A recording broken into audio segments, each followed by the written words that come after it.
Papa, maman, j'ai plus envie de faire d'efforts pour vous.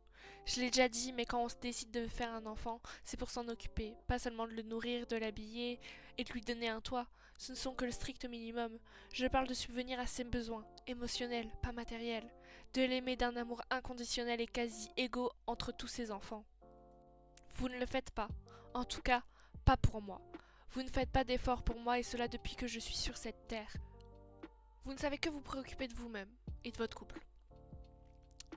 Vous êtes des mauvais parents et vous l'avez prouvé en élevant et maintenant en le protégeant. Un violeur. Oui, j'ai dit les termes.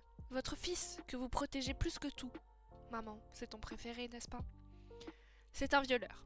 Il a violé mon enfance et mon innocence. En plus de ça, c'est devenu un délinquant. Un drogué. Et en prime, un suicidaire. Au moins, c'est rassurant. Ça prouve qu'il a un minimum de remords. Cet individu a ruiné ma vie à tout jamais. Et vous n'en avez rien à battre. C'est écœurant. Il n'y aurait pu avoir que ceci, mais non. Il a fallu, en plus, que vous me mettiez au dernier plan, que vous ne vous êtes jamais préoccupé de moi. Vous m'avez abandonné, mais gardé près de vous. Je n'ai pu ressentir votre amour que de rares fois. Une fois étant la fois où je vous ai avoué ce que votre fils m'a fait subir. Mais en même temps, qui va se soucier de la petite fille trop mature pour son âge, qui est silencieuse et qui ne demande rien à personne? Eh ben, personne. Même pas vous, ses protecteurs légitimes.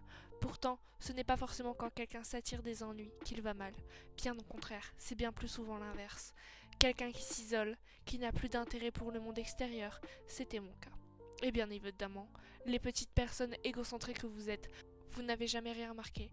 Malgré les nombreux appels à l'aide que je vous ai lancés, ne vous étonnez pas pourquoi j'ai toujours été mordante, crue dans ma façon de parler.